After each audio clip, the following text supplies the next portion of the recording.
Seja bem-vindo ao Bate-Papo de Primeira. Eu sou a pastora Viviane, pastora da Primeira Igreja Batista, em São Gabriel do Oeste. E nós queremos ter esse momento de bate-papo junto com você para compartilharmos experiências e falarmos sobre temas que são tão importantes e que têm edificado as nossas vidas. Nosso desejo é que esse vídeo possa edificar a sua vida, assim como Deus tem edificado a nossa. E o tema de hoje é saúde emocional em tempos de crise.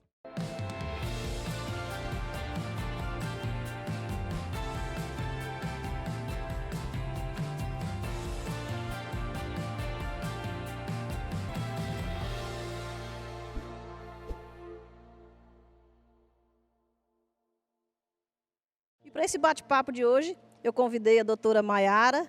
Ela é psicóloga e neuropedagoga, doutora Maiara Pereira Felizardo. Seja bem-vinda, doutora Maiara. Eu que agradeço, é sempre um prazer estar com vocês. Amém. Nós vamos ter esse momento de compartilhar um pouquinho sobre a nossa saúde emocional. Eu tenho conversado com várias pessoas, principalmente mulheres, e elas têm compartilhado assim como tem sido difícil lidar com os sentimentos, com as emoções nesse tempo de pandemia. É um misto de sentimentos, né, de insegurança, de ansiedade, de medo, de frustração. E a gente tem percebido que esse tempo de pandemia não tem sido fácil para ninguém. Doutora Maiara, emocionalmente falando, por que as situações como essa que nós estamos vivendo, de uma crise mundial, de uma pandemia, elas desestabilizam tanto as pessoas? Primeiro porque mudou radicalmente a nossa rotina. Né? Estávamos acostumados a ter uma vida totalmente diferente dessa que nós estamos tendo. E o medo que nos cerca também. E aquele desejo de termos o controle do dia seguinte, né? Nós fazemos planos e queremos que eles saiam como nós planejamos. E infelizmente a pandemia não permite isso. Então esse medo, essa insegurança causa todo esse transtorno emocional nas pessoas. Você falou essa questão de controle, né? Eu tenho a impressão que essa falta de controle, que essa questão de não saber como vai ser amanhã, essa insegurança, ela mexe muito com a gente, né? O ser humano tem por natureza essa necessidade de ter o controle, de saber o que vai acontecer, de ter definições, assim? Sim, nós queremos e temos, né, planos mentais. A gente programa o dia, a gente programa a semana e a gente quer que saia exatamente daquela forma. Hoje as pessoas têm sofrido tanto por esse controle, por desejar tanto ele e não ter. Então é um controle que acaba gerando um descontrole, né? E na pandemia a gente não tem a certeza de nada. Hoje nós temos um horário mais flexível, amanhã pode ser que nós não tenhamos mais. Então essa insegurança faz com que esse controle total acabe com a vida emocional da pessoa, porque ela não consegue seguir fora daquilo que ela planejou. E assim, biblicamente falando, a gente sabe que o controle das nossas vidas está nas mãos de Deus, mas a gente tem uma falsa impressão de que a gente está controlando as coisas, né? Isso. E de repente, num momento como esse, a gente tem um choque de realidade. A gente não controla quase nada, né? Exato. Então, assim, humanamente falando, nós queremos exercer esse controle, mas nós não conseguimos muitas vezes. Só que para uma pessoa mais perfeccionista, por exemplo, isso gera toda uma ansiedade, toda uma crise, e aí o cérebro entende isso como uma pane, né? Então, a gente precisa fazer alguma coisa. E aí é quando desencadeia sentimentos de depressão, sentimentos de insegurança, e aí acaba acarretando todo um problema no dia a dia da pessoa.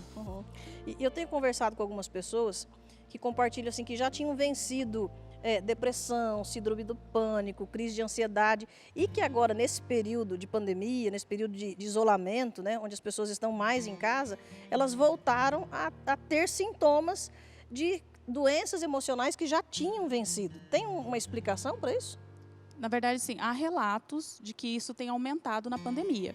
Ainda não há um estudo específico justificando. Dados oficiais, né? Exato. Mas há, sim, relatos de que isso tem aumentado. Porque o que a pessoa tem que entender? Que os sentimentos eles vão estar sempre ali. Só que ele em menor intensidade, porque às vezes está em terapia, às vezes está com medicação. E aí, com a pandemia, esses sentimentos voltam a aflorar. E aí a pessoa perde o controle sobre ele, mesmo às vezes estando sob efeito de medicamentos. Então, eles sempre estão ali. E normalmente essas doenças elas têm um gatilho, né? Elas têm algo que desencadeia. Exato. Por exemplo, a depressão. Uma pessoa que já tem depressão e vive sozinha, no período de isolamento, esse sentimento tende a se intensificar aí, porque a pessoa não tem contato com outras pessoas e nem pode ter. Então a gente fica preso à pandemia e aos sentimentos aflorados ali. E uma coisa que eu percebo nesse sentido é que, falando de mim, né, nós somos muito ativistas, né? A gente faz muita coisa, a gente tem uma tendência de ocupar a nossa vida com excesso de atividades. A gente trabalha muito, a gente faz muito, né?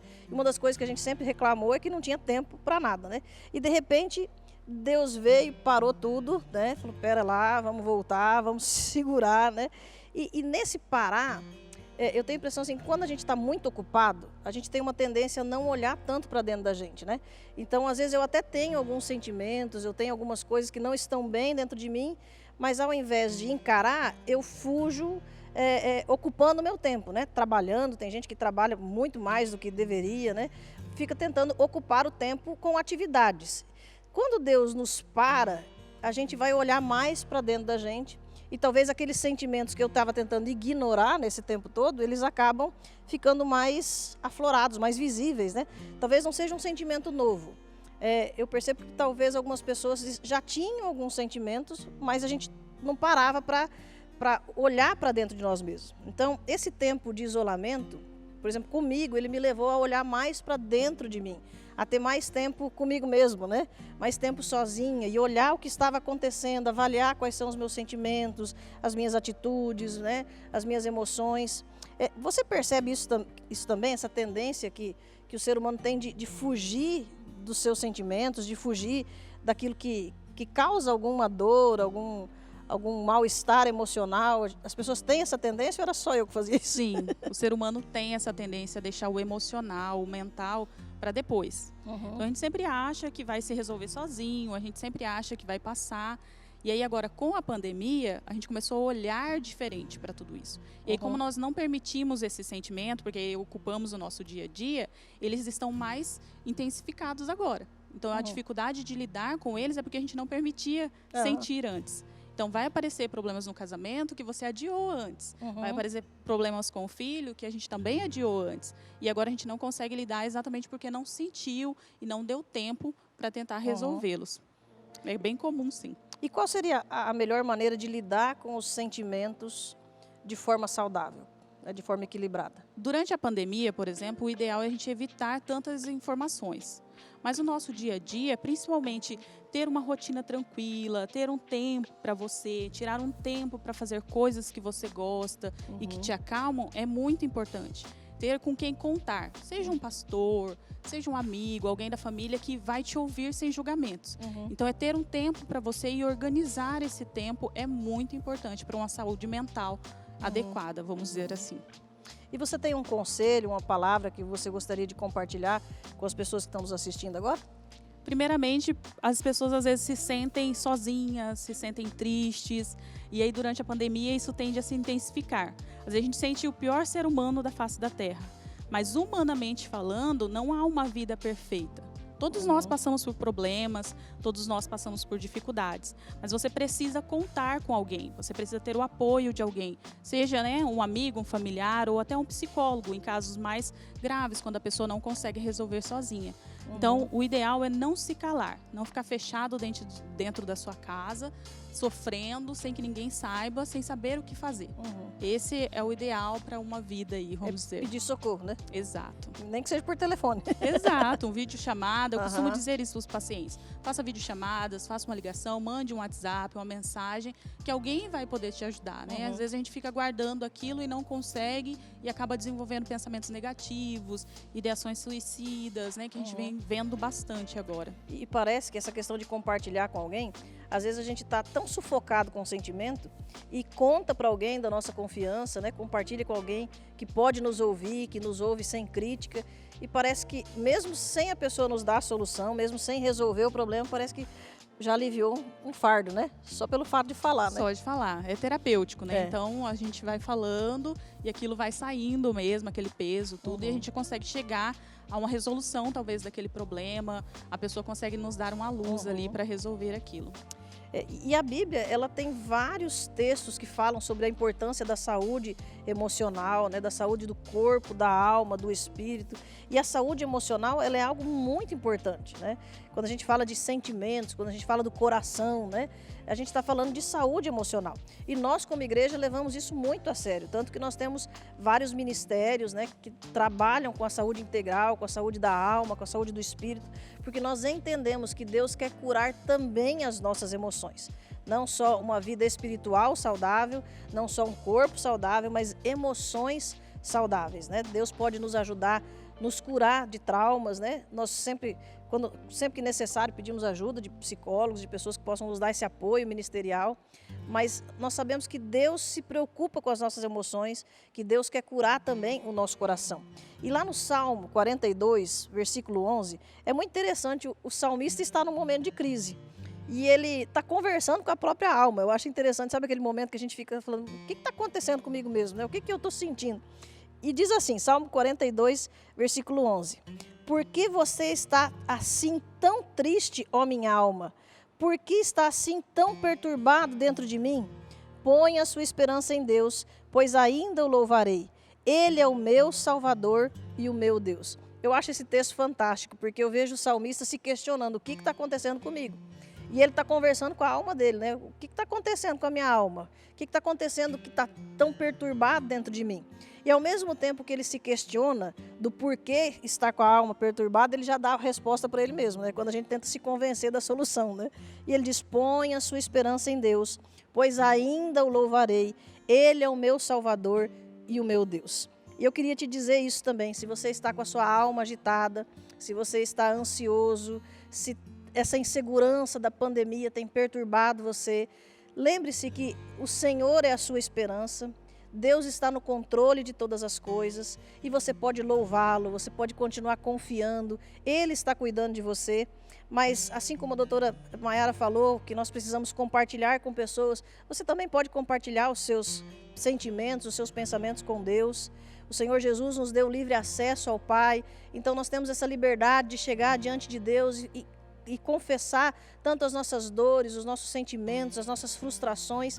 E nesse momento onde a gente se entrega a Deus, onde a gente fala para Ele o que a gente está sentindo, a gente sente o bálsamo do Senhor sendo derramado, as nossas forças sendo renovadas, a nossa esperança, a nossa alegria sendo restaurada. É lógico que isso não substitui ter pessoas em volta, conversar com pessoas, ter profissionais da saúde que nos ajudam nisso, mas o Senhor, Deus, Ele está pronto para consolar você e a gente não pode esquecer isso. E 1 Pedro, capítulo 5, no versículo 7, também diz assim, lancem sobre Ele toda a sua ansiedade, porque Ele tem cuidado de vocês. Eu sei que esse é um desafio para mim, para você, deve ser para você também, né, doutora? Lançar a ansiedade, né?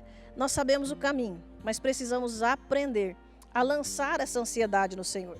E lançar a ansiedade no Senhor não é simplesmente tentar se convencer de que vai ficar tudo bem, mas é realmente chegar diante de Deus e entregar para Ele. É falar com sinceridade, Deus, está pesado, eu estou com medo, eu estou ansiosa, eu estou insegura, eu estou inseguro, eu estou frustrado. De você poder lançar sobre o Senhor essa ansiedade. E aí você vai receber a resposta que Ele tem cuidado de você. Você vai sentir esse cuidado do Senhor sobre a sua vida. Amém? Eu gostaria de orar nesse momento. Se você que está nos assistindo puder fechar os seus olhos. Queremos colocar as nossas emoções diante do Senhor. Queremos orar nesse momento. Senhor Deus, nós agradecemos ao Senhor pelo Teu cuidado. Nós sabemos, ó Deus, que o Senhor está conosco, de que nada sai do Teu controle. O Senhor conhece todas as coisas e o Senhor conhece as nossas emoções, conhece os nossos pensamentos e os mais profundos sentimentos. Espírito Santo, nós te pedimos que o Senhor continue sondando a nossa alma e nos mostrando, ó Deus, aquilo que tem nos perturbado, aquilo que tem gerado ansiedade, que tem gerado insegurança. E nós queremos realmente aprender a descansar em Ti, a depositar no Senhor toda a nossa ansiedade, a receber do Senhor aquela paz que excede todo entendimento, a paz que vem sobre a nossa vida mesmo em tempos de crise, mesmo quando as circunstâncias são adversas, mas podemos nos sentir seguros, protegidos, cuidados pelo Senhor.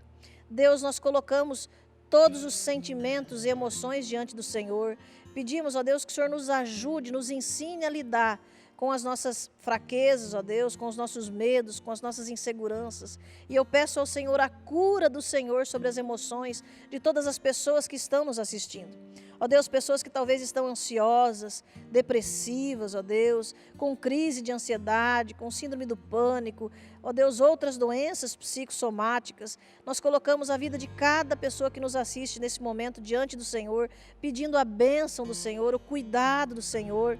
Ó Deus, muitas vezes nós gastamos muito tempo tentando sondar o nosso coração e descobrir a raiz desses sentimentos, mas o Senhor conhece todas as coisas. O Senhor sabe de onde vêm essas frustrações, essa ansiedade, e nós pedimos ao Senhor, revela a cada um de nós, mas também, ó Deus, traz a cura sobre nós. Queremos depositar a nossa confiança totalmente no Senhor e receber o cuidado, a cura, a transformação, a restauração que o Senhor tem para nos dar, ó Deus. Louvamos ao Senhor. Te agradeço também pela vida da doutora Maiara, que se dispôs nesse tempo a construir essas informações com a gente, a compartilhar essas informações nesse tempo, para que possamos crescer também nessa área de saúde emocional.